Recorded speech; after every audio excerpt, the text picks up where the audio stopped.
chasing, leading us, and love is all we'll ever trust. Yeah, no, I don't wanna waste what's left. And on we'll go, through the wastelands, through the highways, till my shadow turns to sun rays. And on we'll go, through the wastelands, through the highways, and on we'll go.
See the horizon, turn us to thousands, and we'll grow in number, fueled by them to see the horizon, turn us to thousands, and on we'll go,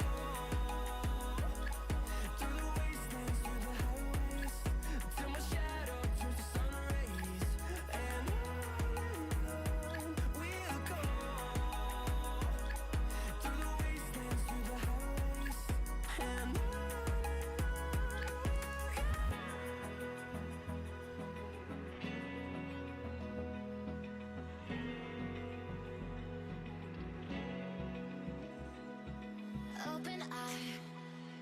feel the waves cut through me, hypnotized by the sounds I'm breathing in. Hold tight, chemicals collide. Hold tight, hold tight, hold tight. Dripping lights paint the skies, all because of you. Dripping lights paint the skies, only you can make me move. You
So, finally got all this situated for YouTube. For just finally, everything set up correctly. You see my face now, which is exactly what we kind of all were missing for a little YouTube stream. It's a little easier for me to do streams than just to do a whole 30-minute video than to upload it. And that's that is exactly why this is the way that it will be. And this is perfect. It's perfect because welcome into possibly a new show, possibly not a new show, whatever it must or might be.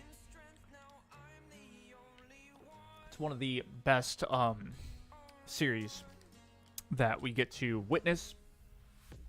Of course, all of NASCAR is phenomenal, but sometimes there's some series that are a little better than others. We will pause the music for just to get things started. Again, we are talking about the ARCA Menards series and what to expect when we head to Phoenix this Friday evening. I will be working this Friday evening, so won't even be able to live tweet the race with everybody, but that's fine because I will just DVR it and watch it after, because it should be very fun. And thankfully, of course, it's in Phoenix. I live technically in Texas, so that would be 2 hours ahead. So my work, basically, I'd be just out of work with an hour into the race, and possibly by that time the race would have already been finished, done and dusted. So we'll, of course, just watch it DVR. And this race, of course, we'll get into it a lot more, but it's pretty cool. It's the ARCA Menards series and the ARCA West series mixed in together. ARCA West series used to, of course, be called the K&N series, K&N West and K&N East, and then it still was ARCA Menards series, the main one, but now it's just under the sanctioning body of ARCA, which is pretty cool in that whole scenario. And of course, yes, we have a lot to get done or get talked about because, well, you have to break down the first race of the season, which was Daytona. And we'll get into breaking down the first race of the season right now, of course. And just want to say, hopefully y'all are having a great evening, 9:20 p.m. Central Standard Time. I know a little weird to do a show right now, but hey, why not? Because it's been fun. I've been seeing a lot of tweets and not necessarily tweets, posts from other drivers, and they're getting ready and getting excited for this next race. In general, of course, we all know that it's always a big field, and that a lot of drivers, especially now with the split field, will have to qualify their way in to this race, just like they had to qualify their way into Daytona, which a couple of drivers that are normally in the field missed the race due to that exactly. You take a look real quick. We'll go with the standings right off the bat. There were 40 drivers. So 40 drivers made the field, and there were more than 40 drivers who tried to qualify their way into the race. And, well, let's take a look back at the start of the start of the race, really. Start of the race was not well for a lot of drivers as well. Very quickly, a couple of teammates pushed themselves out into 3 wide, nothing that one of the teammates could do, and then all of a sudden, boom, it was a wreck, and a lot of drivers right off the start were eliminated from this race. Of course, totaling their race cars, having to go to the infield care center, and having to be checked out from the infield care center. So a lot already from right off the bat had to have happened well for drivers, and weren't well for those drivers, which was unfortunate, of course. And I mean, I'd say what more can you do, but it's just absolutely just horrific and dumb from just how it happened, why it happened. And of course, we break into it a little bit more. It was at Daytona. You're going to have big ones. You're going to have big wrecks. It's going to happen no matter what. But that was the most frustrating start to an ARCA series race I've seen in a while. Of course, it's the situation of you have new drivers, you have all of that, and just, of course, yeah, it was a good start off the start. I mean, what I'm trying to say is a lot of drivers that were shocking to be up front were up front. One of them being the likes of the number 25 car, Toyota, from Venturini Motorsports of Tony Breidinger. And right off the bat, you could see the evolution that she had put, or the work that she had put herself in to qualify well, to have opportunities to make it through a lot of the incidents. If you're starting up front 9 times out of 10, especially in the first 2 rows, you're not necessarily going to get caught up in an early incident and be able to make your way through, or make your way to basically the end of the race and be okay. Normally in that situation. And so that was one of those interesting scenarios, interesting situations again. Keep bringing up situation, but it's true. It's in those sort of scenarios that you have to look at how it would go. I was trying to find exactly what was it again? Tracks, Cup, Xfinity Trucks, ARCA. Okay. So what I'm trying to find is just from that first race is all I care about seeing. And so, yes, 2024. And you just look at Daytona. That's what I wanted to see, was the whole entire standings. Yes, it would sometimes tell you who started on pole and things like that, but there wasn't really one thing there. All you can say is how crazy that race was in general. We're going to go away from that actually right now and just continue. It was, like I said, impressive to see that Tony Breidinger, another driver who you don't necessarily see up front that often, qualified her way up there and was going to put on a good show very early on in the race. A couple of other drivers that were newer but had fast engines, fast race cars underneath were right there as well, which was pretty exciting. I'm just going to click on this here, because that is exactly what I wanted to see real quick. So, right off the start, you had Mullins, who started on pole. You had Finch that was right there. Richmond, Huff, Breidinger, like I talked about. Bonesinger, Kitzmiller,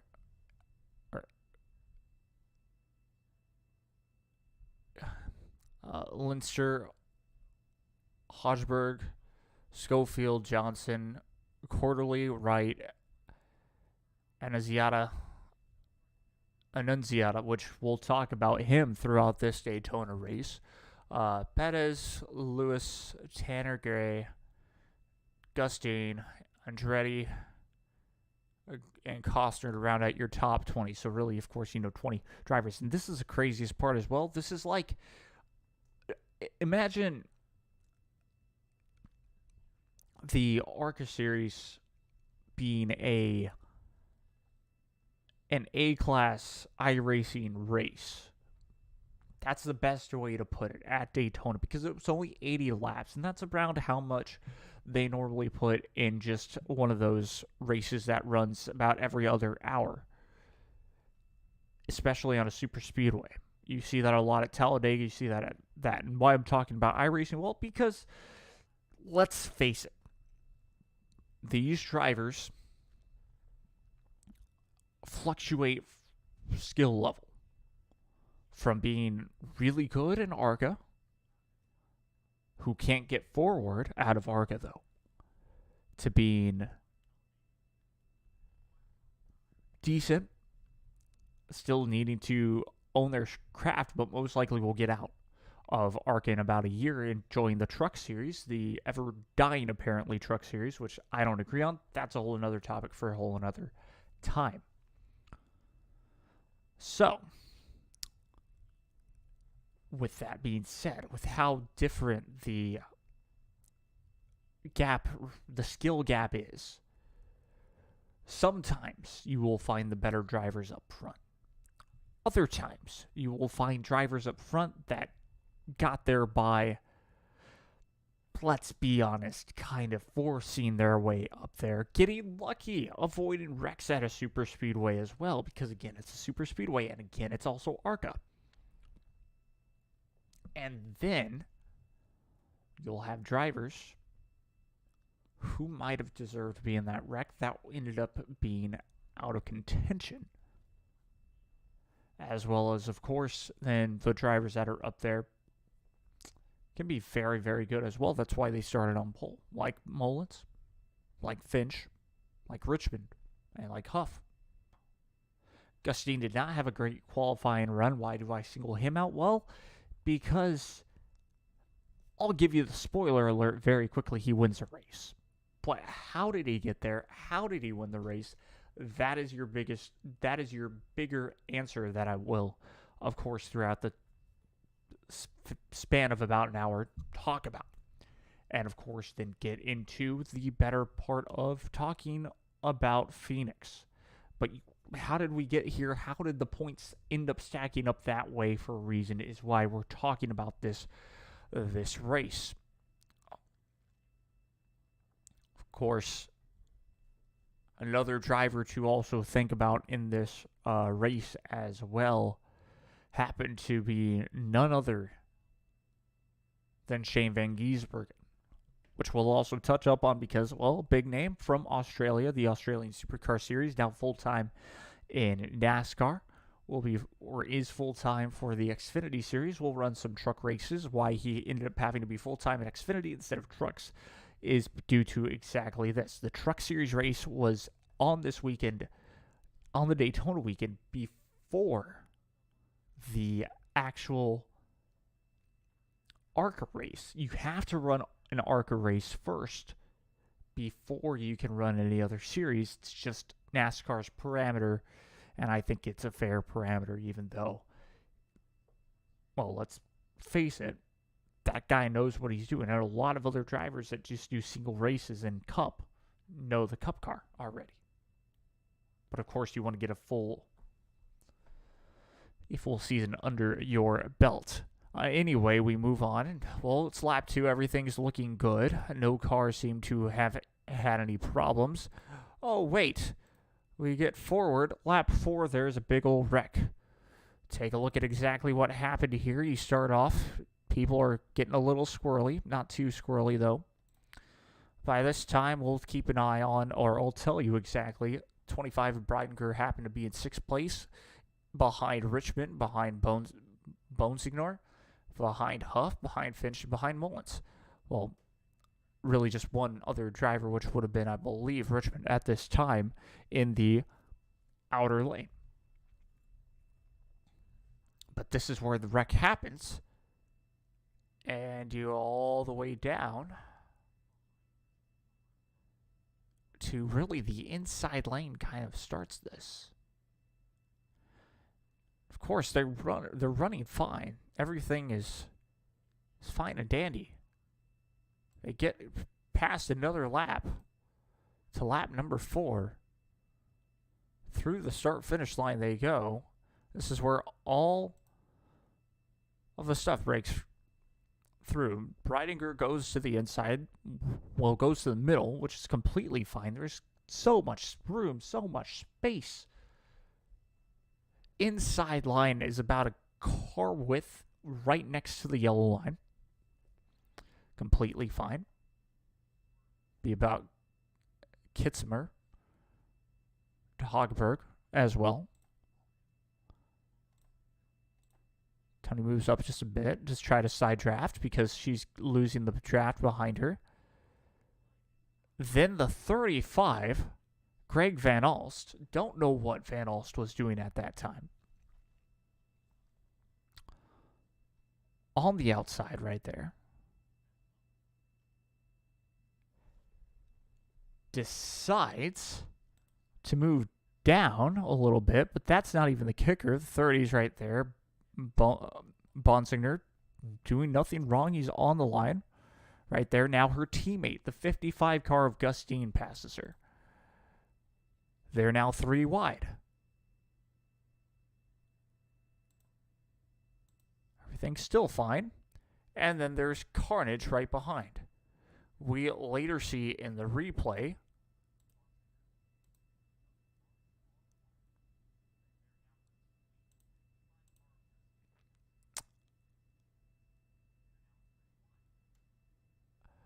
we later saw in the replay, well, just dumb stuff. And of course, this started off the best, really interviews that we've had. We call them spicy interviews, but at that same time, it's just, well, it's fair. Because it was dumb. It was a stupid wreck that shouldn't have happened, not because somebody goes 3 wide, but because her teammate decides to move down. He's not clear. His crew chief is saying he's not clear. His spotter is saying he's not clear. This is what I'm talking about. You look up, for anybody in any context, look up Gustine on Google. And it would most likely take you to a stats page, and it would show he's only really had starts in ARCA. I wonder why. Well, because of moves that he puts like that, and I'm trying to explain it the best without showing you all, because all that copyright infringement stuff, and also why. You're 3 wide. You are past. You get pushed by the O2 car at this time. 30 cars already below the double yellow line. 25 cars already right in the middle. Has to move down to make sure that her teammate doesn't wreck her. She backs off, which puts the 97 in a bad spot. He's already moved up.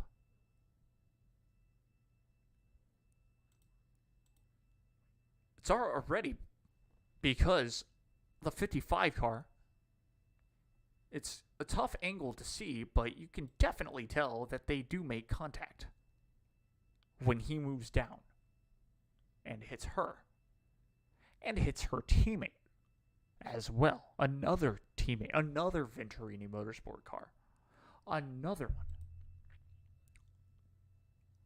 Keep saying it. It's just so irresponsible and stupid super speedway racing. And again, it goes back without saying. You just don't make those moves. You just don't make those moves at all. And things will be better. Let's also remind ourselves when this race also started. This race starts after the Truck Series race. That racer in general has already. She has already raced in the Truck Series. So has some experience under her belt for what the track is going to feel like at night. Yes, it's a completely different race car, but it's also the same racetrack that they just raced at not too long ago. A couple of them doing those double duties. So it's perfect. But what I'm trying to get here is to let you all know, of course, how did Tony Breidinger feel after, of course, the wreck? Well, it was pretty interesting.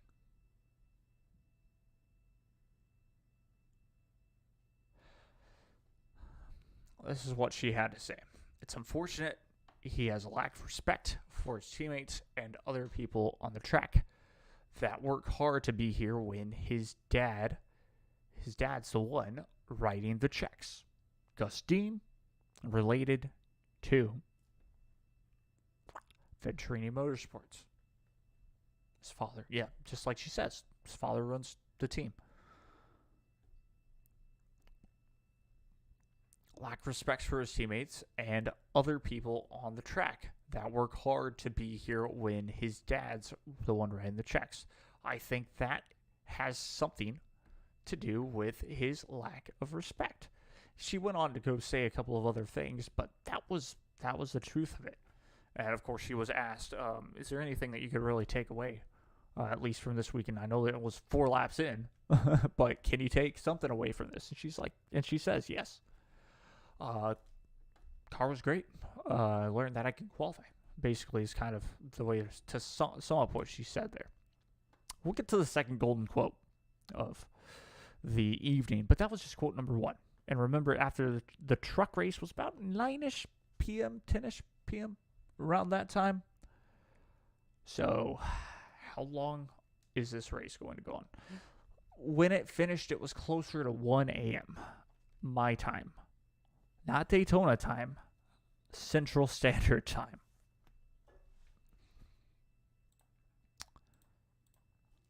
But yes, that was, of course, the largest wreck. I'd say it kind of calmed down. Well, 20 laps in, you have another driver who ends up getting involved in a wreck.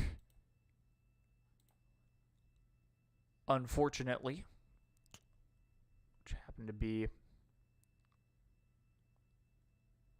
I forget what number, the 74, looked like they had bend it on their own with no other contact. That's what it looked like. I think they showed an instant replay.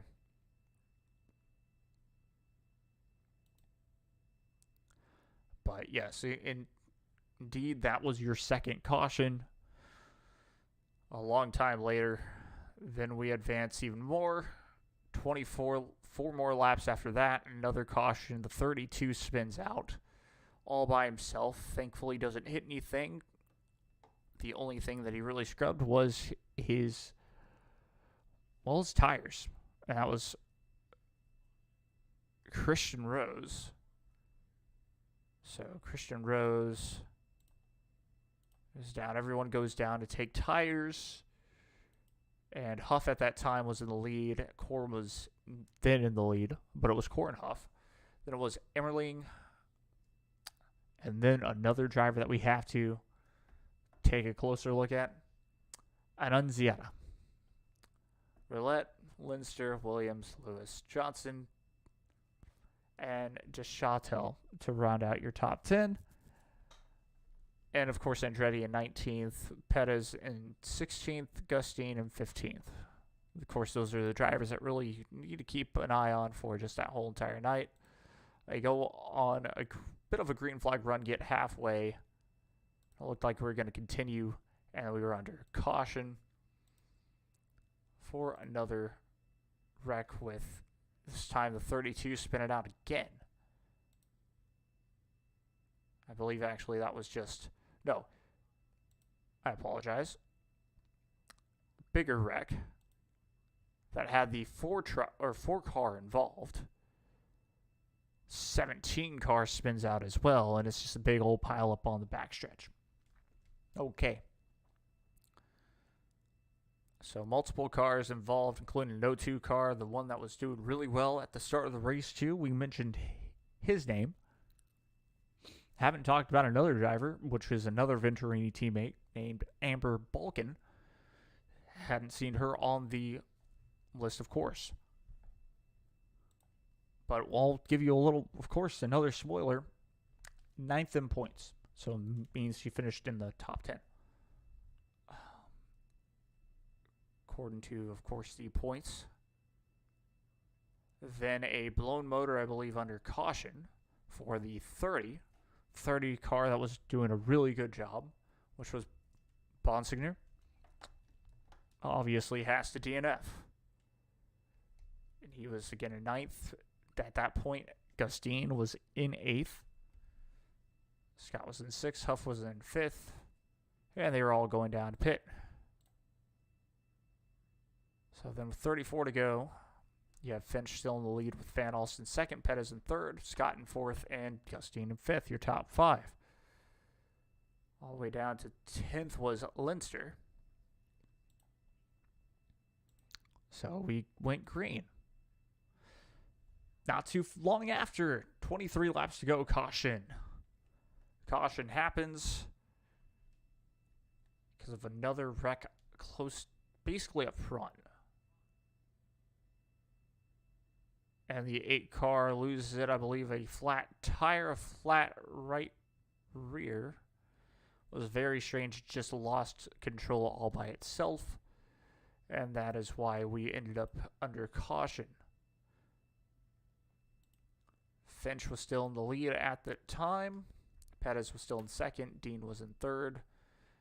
Jankowiak was in fourth. And then we wrecked again once we went back green. It was I forgot about this hit. It was a massive, massive hit. So that was kind of crazy. And that red flagged it with 17 to go. So that was even a longer delay. At this point, Finch was in first. Gustine was in second. Richmond was in third. Pettis was in fourth. And Scott was in fifth. Jankowiak was in sixth. Van Alst was in seventh. And Williams was in eighth. Lewis was in ninth with Huff in 10th. That was your top 10 at that time, with Andretti in 14th. Big name, of course, to really mention. Then we got back going with 16, 15 to go. 12 to go off that restart. Finch still in the lead. Gustine was still in second. Here's the crazy part. The 20 and the 55 are teammates. Keep that in mind. Yes, Venturini Motorsports has a lot of cars in ARCA. But that is not the crazy part. 9 to go. We stack up mid-pack. As Van Alst is trying to push Scott as far as possible past Emmerling. At that time, now we had 7 to go. Another big actual name to talk about was LeVar Scott. Rookie, of course. And he was able to avoid a wreck that ended up having a fire. 17 car, another car that was doing a really good job. Battle of attrition. It came into play that night, I should say. Finch, again, first place. Dean, second place. Pettis, third. Jankowiak, fourth. Williams, fifth. Lewis, sixth. Annunziati, seventh. Eighth was Scott. Van Alst was ninth. And Huff was 10th. At this point, we had the best, with 2 to go because it was a green-white checkered.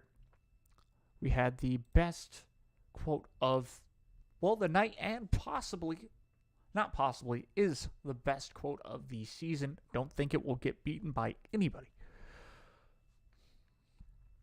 I'm going to put my foot to the floor, and I'm not going to lift till I see God.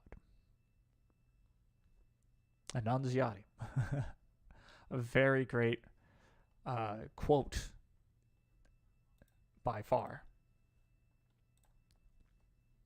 So again, you just continue. Finch in first, Dean in second, Pettis in third, Jankowiak in fourth, Williams in fifth, Lewis in sixth, Annunziati in seventh, Scott in eighth, Van Alst in ninth, and Huff in 10th. That was your top 10.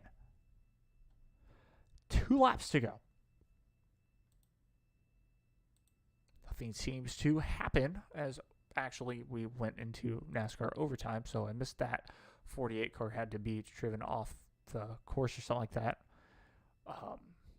So it gives everyone else that was behind that car a free spot, and all of a sudden the top 20 is pretty interesting, with finally for the first time we see a name, the 22 car in 19th. That's Balkan. Club was in 20th, the 03 car. O'Leary was in 17th, and Deschâtel was in 18th. So Leinster 16th, 15th Johnson, Kitzmiller 14th, Emmerling 13th, Rose 12th, Richmond 11th, Huff 10th, Van Alst 9th, Scott 8th, Annunziati 7th, Williams 6th, and Lewis 5th, with Perez 4th, and Jankowiak 3rd, and Dean 2nd, and Finch 1st. Again, keep an eye on the front two with 2 to go. Their teammates.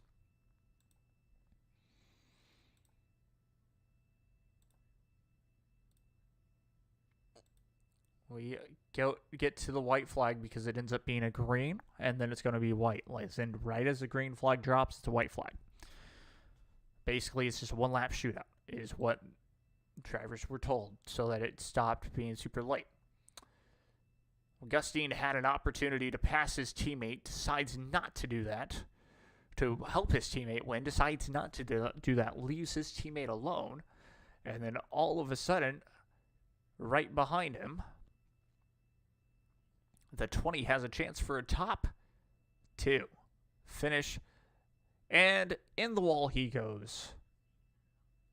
And everyone behind Gustine wrecks big time. To the point where everyone that was able to pass the wrecked cars that did not cross the start-finish line. It's pretty crazy. Gustine ends up winning the race by wrecking most of the field and not helping their teammate out. Would you have done the same thing? That is a good question. If you were in Gustine's shoes, I don't know. I'd like to say that I'd push my teammate because, I mean, yes, you're going for a race win, but at the same time, you bring home 2 race cars, 1-2 finish. I don't know. I'd like to say that I wouldn't make that move so early in the race to try to freaking block my dadgum teammate. 4 laps in. I'd like to say I wouldn't be like Gustine racing at a super speedway. I've raced a lot of iRacing. I don't necessarily see myself blocking a lot, is my point. Big ol' wreck at the end, and your finishing drivers, you really don't know it until you finally see who finished where. And we finally see who gets a top 10, and we're 9th position, Gustine first. Thomas Annunziati gets a top 2 finish, which is amazing. Greg Van Alst, 35 car, gets a top 3. He's a likable driver. Christian Rose in 4th. Tim Richmond, top 5. 5th place, the 27 car finishes the race. Jason Kitzmiller, 6th. Gil Linster, 7th. Alex Clubb, 8th. And Amber Balkan, 9th. How about a top 10 for Annie Jankowiak? The rest of the drivers, I believe, did end up wrecking. Were a part of the big one at the end of the race. And, of course, throughout the night, had problems with their engines or whatever it might have been. So that was a very, very, very fun race in general. Couldn't have been any better. Take that back. Could have been much better. Just the wrecks and the attrition and all of that, but that's what you get with ARCA. ARCA series has been known for young drivers moving up the ranks to try to be better than they actually are, of course, and making it to the Truck Series, making it to that Xfinity Series, aka the Grand National Series, is always a big, big thing. We remember a lot of races, or at least I remember a lot of races in ARCA, just looking at them even now, for how crazy the series always is at Daytona, how crazy the series always is at like a Phoenix, or even, of course, a long, long, long time ago, before I was born, they used to race at Atlanta, and it got so bad that the term ARCA braking came from that exact race. It was a very dangerous race, biggest wrecks you could possibly imagine for that time period in an ARCA car. But it's one of the most famous series because that's what brought drivers up to that next level, to that next step. So we go into, of course, the standings. Yes, Gustine wins the race, so he's first place. They've only had one race again this year, and that was only Daytona. They're getting ready for their second race this year. And that is, of course, a split in half field. But yes, Gustine, Thomas Annunziati, Greg Van Alst, Christian Rose, Tim Richmond, Jason Kitzmiller, Gil Linser, and Alex Clubb, with Amber Balkan in ninth, and Jake Finch to round out your top 10. There's still a lot of drivers that are full-time, from Jake Finch, Andy Chenkowiak, and Andres Perez, to Armani Williams, Steve Lewis Jr., LeVar Scott, Ryan Huff, Patrick Emmerling, Isaac Johnson, Timmy O'Leary, and Hunter DeChatel. A lot, but again, I might be getting mixed up, but a lot of drivers, of course, are seat fillers, and they tried to qualify for this exact race in general. And so you might not necessarily see a lot of the drivers that are in this whole entire field, possibly, which is actually a very just true thing that normally happens, I should say. I'm going to try to see if I can't get a window capture real quick to show you all.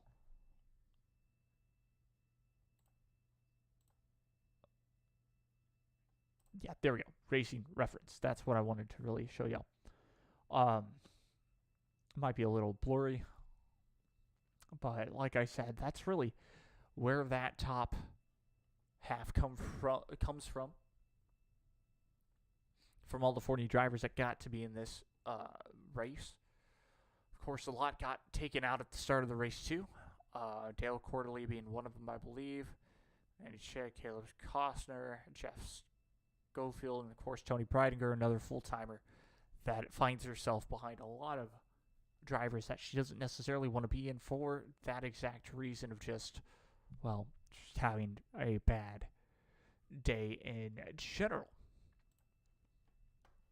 And that's kind of where, you leave off for this exact race, and exactly where it all comes from, where everybody is in the standings. Moving on, which is where we will really get to our stories. We're going to take a quick little break. I need to catch my breath. And then we move on to talk about none other than Phoenix Raceway and what to expect from every single driver, and from what to expect from that little double header. Be right back. Stay tuned.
So back we go.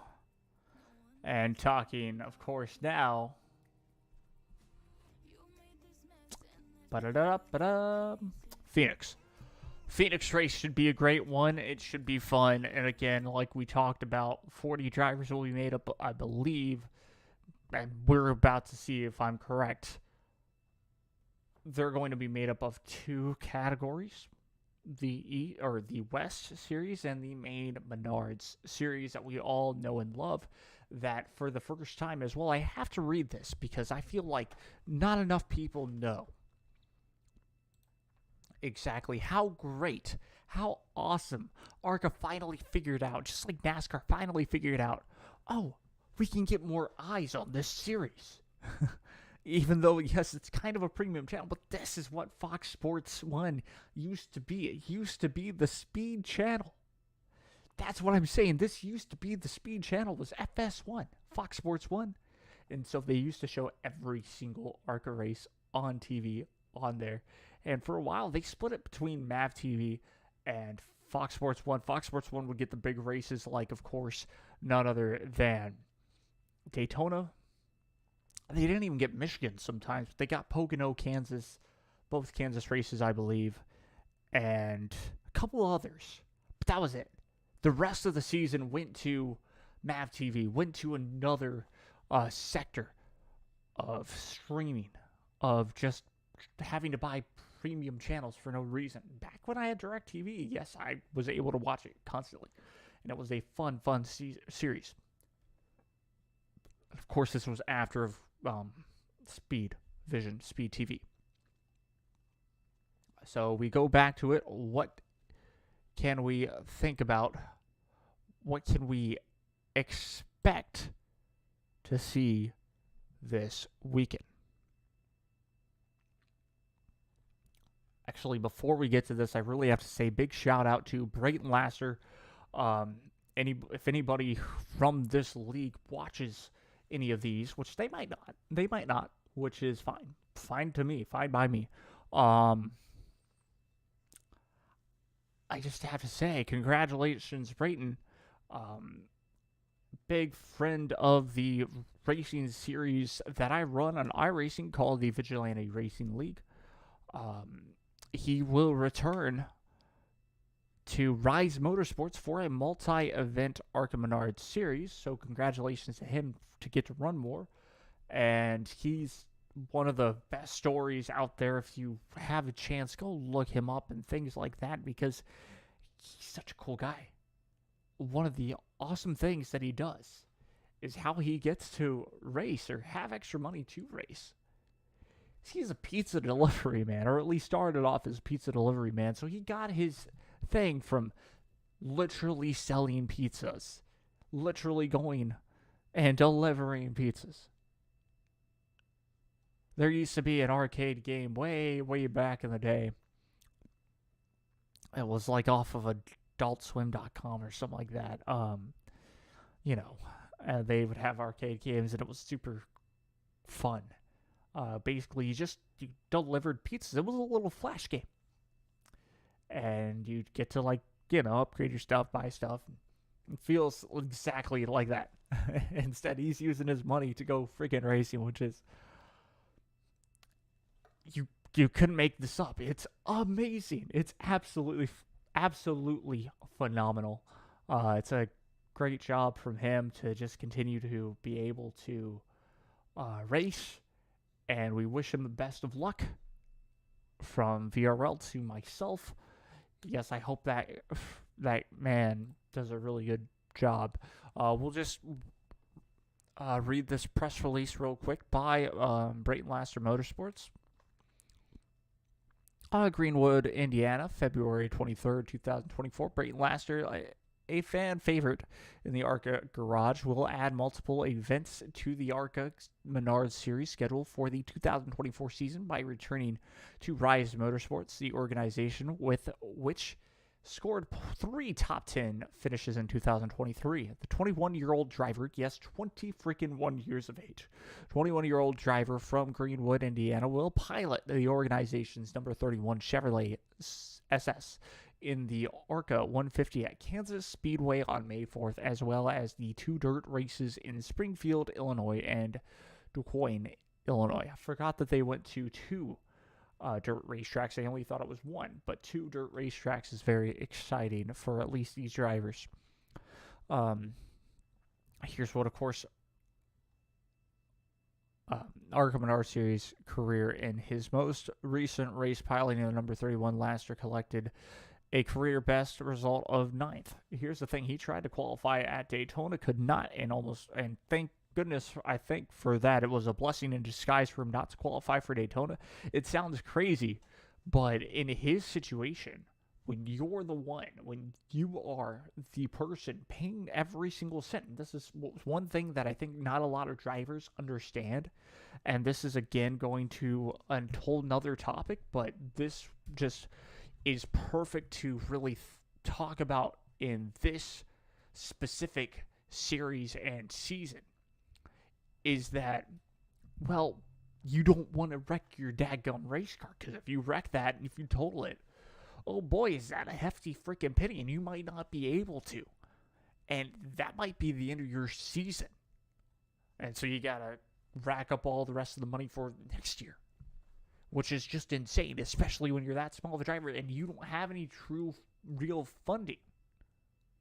Which, by the way, sponsors, get on this guy and sponsor the crap out of him, because he deserves it by far. But yes, very, very freaking likable guy. He talks sometimes in the group chat, which is freaking awesome. Just all around seems like one of the best guys, one of the best drivers around in the paddock. Look at me saying paddock instead of garage, but yeah, literally in the garage, which is super cool. What did he have to say? Excuse me.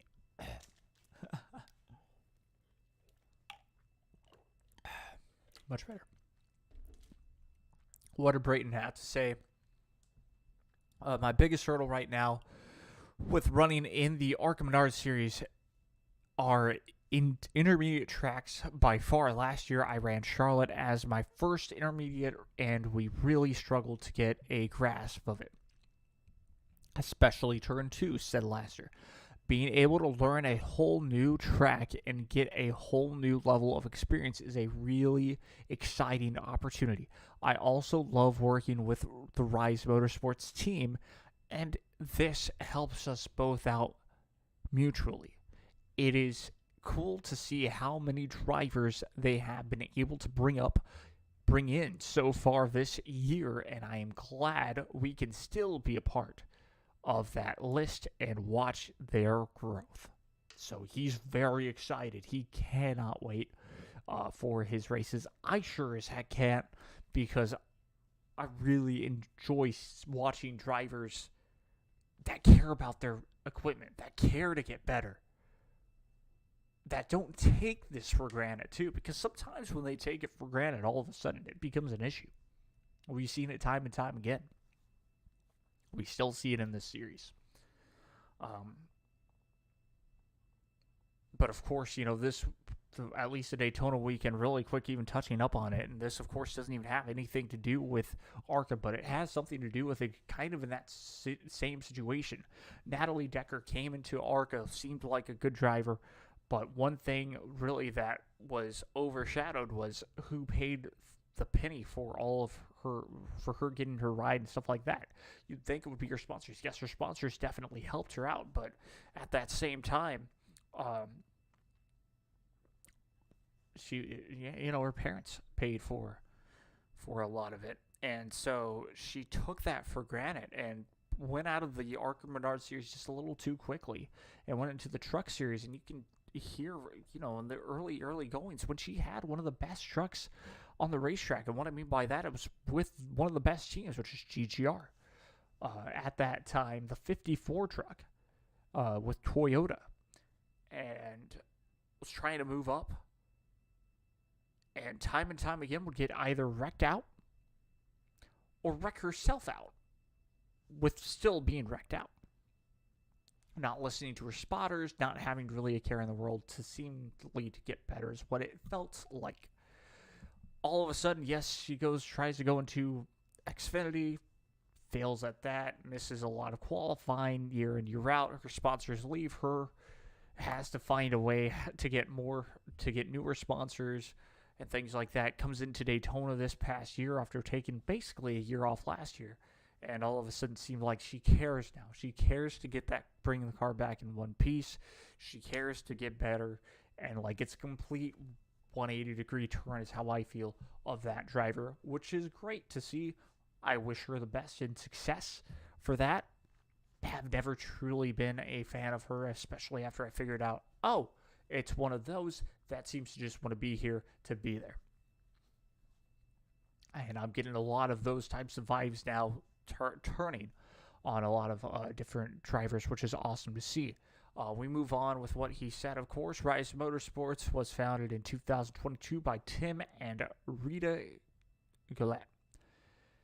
Tim and Rita both have a strong racing background, with Tim having worked in NASCAR for many years for multiple teams across the National Series banner and bringing his extensive knowledge to the team as the primary crew chief. Rita has been racing in the ARCA Menards series since 2022 across a variety of tracks, but primarily in the ARCA Menards East series. The team's best finish is ninth, which last year scored at Salem last fall.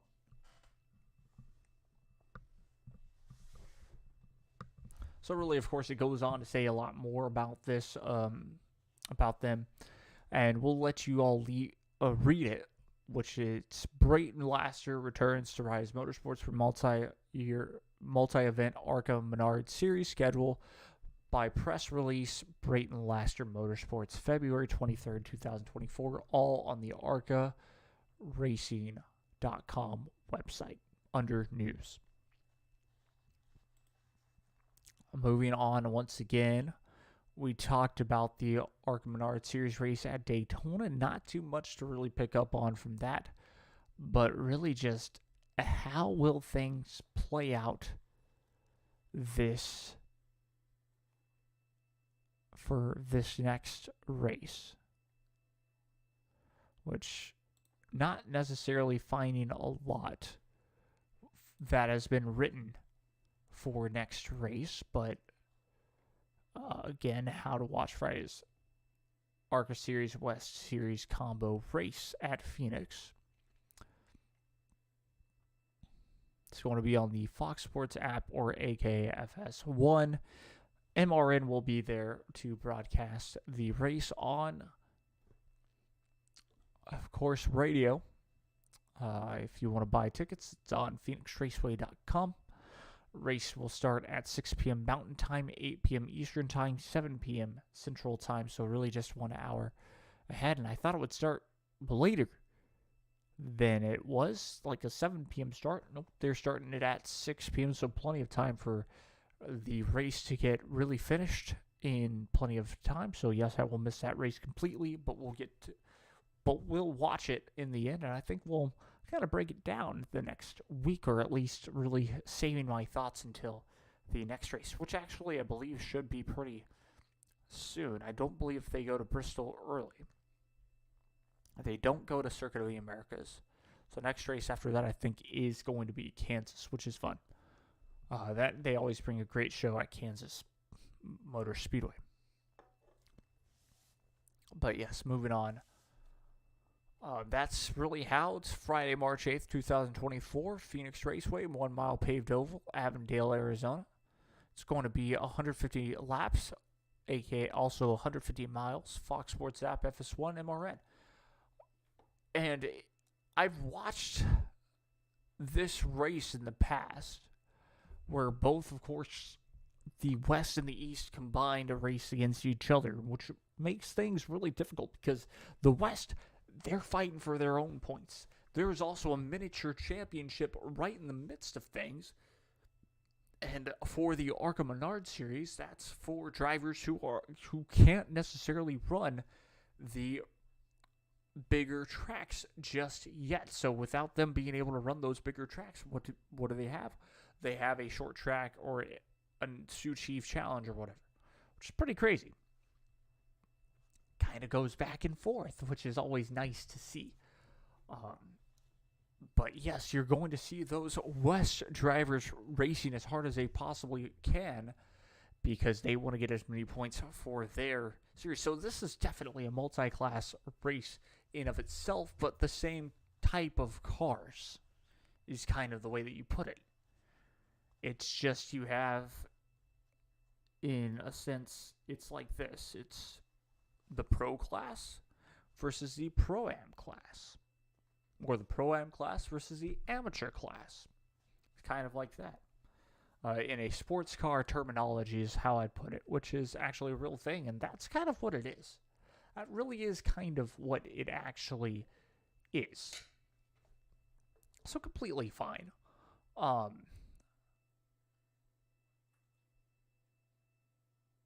But that's going to be challenging for the drivers who are trying to fight for all of their points. They're going to have to stay away from them, and the others are going to have to stay away from, well, the others. Again, it's 150 laps at Phoenix, and if anybody knows the way that Phoenix runs, well, there's a lot of pavement at that track. It's only a mile long, but the dog leg, right to start a lap, you have a combined corner like this, and then underneath is out of the exit of pit lane, but underneath that is a lot of pavement, and that is no off limits. You can go as low as you can, all the way to the inside wall if you really feel like you need to be there. Go all the way down there and are able to cut back up. And that causes for some insane racing, insane restarts when that happens. So I do expect for a couple of yellow flags for sure. And this race could be a long one, or it could be a very short race. And the only reason of that is because of just, we don't know how these racers are going to race. We saw how they decided to race. The ARCA Menards series decided to race at Daytona. And it was very aggressive very quickly. 4 laps and you have your first caution. That could potentially be the situation that we end up seeing this weekend, this Friday, which will be here before you know it.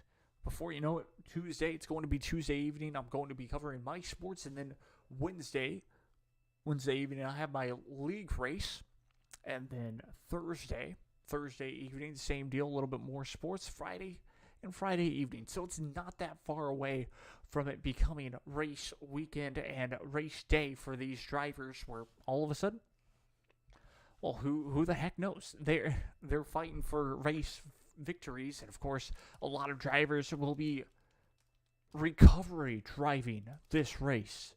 The ones that are going full time, that didn't have the best race to start things off because they got taken out in the early wreck, because they got taken out on the final lap and ended up going from second or from a top 5 finish to a top 15 or top 20 finish in the end out of 40 drivers. And so it's going to be that thing of beat the drivers that you need to beat. Don't try and race with somebody that you don't need to race with. That's really the way that it's going to be for this exact race. Because the West drivers aren't going to give anybody a break. The Menards Series drivers aren't going to give the West drivers a break either. I really do think so. It's going to be a race to see just, I mean, it's just going to be a race to see who can really finish this race and finish well. Do you have your short track chassis with you? Do you have a great setup? They'll get some practice. ARCA Menards Series will get some practice, same with the West. It won't be like it's a ton of practice because they do race on that Friday. Because the Xfinity Series will race on that Saturday during the day, and the Sunday will be the Cup Series. A while back, not too long ago. The Truck Series raced twice at Phoenix, once at the start of the year and, of course, for the championship race.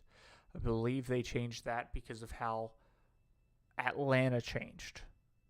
Even then, even though they would race at Atlanta. I forget exactly how it all ended up happening, but basically, you only race once there now. The Truck Series also used to race at Bristol in the spring because it was a dirt track. Now that is no more. They still will go back there, I believe. I'll actually have to check this. Now I'm just saying, spitting random things, and that's not great. So,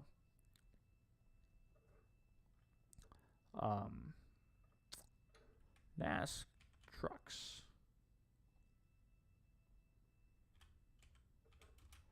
And the NASCAR Truck Series, the Craftsman Truck Series here, they do actually, their next one is Victoria's Voice Foundation 200 that just happened. So the Weather Guard truck race at Bristol Motor Speedway is their next truck race. So they only really miss a week, and then we'll move on to race at none other than Bristol. Before the XPEL 225 at Circuit of the Americas, which is in, 2 weeks from Friday. So that'll be exciting. Really, 2 weeks from Saturday. And I will be at that race bringing you all coverage on this channel exactly, with all the pictures and videos that I will have of all the drivers. And we'll see if we can't meet up with a couple of other drivers as well and see some cool ones. It's really cool that we made it a whole hour on this show and talking about ARCA. And of course, like I said, there's not necessarily too much actually to talk about for this Phoenix race besides it's recovery drives for a lot of these drivers who are behind drivers that won't be back until maybe Talladega or Kansas too. And so that's a situation along in itself, which will be very cool to see. But yeah, that's really going to do it for myself because, well, we talked about everything. Do I have a prediction on who's going to win? I guess I could really give that out in prediction for my top 10. Let's actually do this before I leave. Prediction for my top 10 is going to be pretty interesting as this, of course, we kind of go to the standings, but you'd be a fool not to pick a couple of drivers that had bad runs in your top 5. I think Andres Perez will be right there. I think he'll end up having himself a top 5 this time around. And a couple of other drivers. Shane Van Gisbergen might be racing again.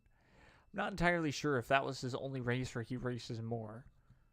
But don't count out any racer, I would say.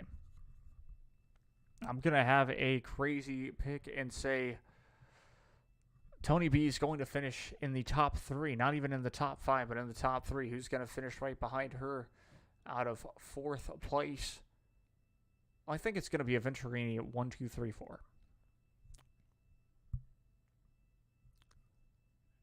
Which would be pretty dang impressive. I think the 20 is going to get his revenge and end up winning this race. LeVar Scott, I think, is going to be up there as well. So maybe not necessarily a whole Venturini 1, 2, 3, 4, but for sure there's going to be at least 3 cars in that top 5, all representing Venturini Motorsports.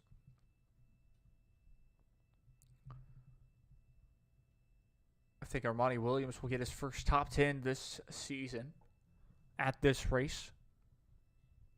And you're going to see a lot of domination from that. Now, of course, we don't know the entry list just yet, as I've tried to look for that And we'll most likely get the entry list later on down the road this week, which I might have to come back and add to this.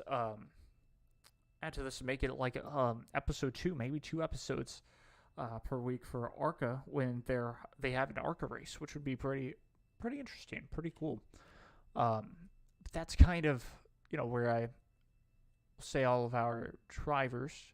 Tim Richmond, wouldn't be shocked to see him back there. 35 Van Alst, I think, will be up in this top 10 as well.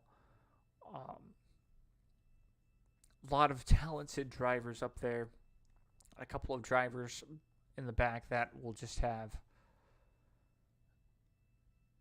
some good runs moving forward after this week, or after Daytona and this Friday. So keep an eye out for all of them. But yes, it's officially going to do it for me, because it's time to end it.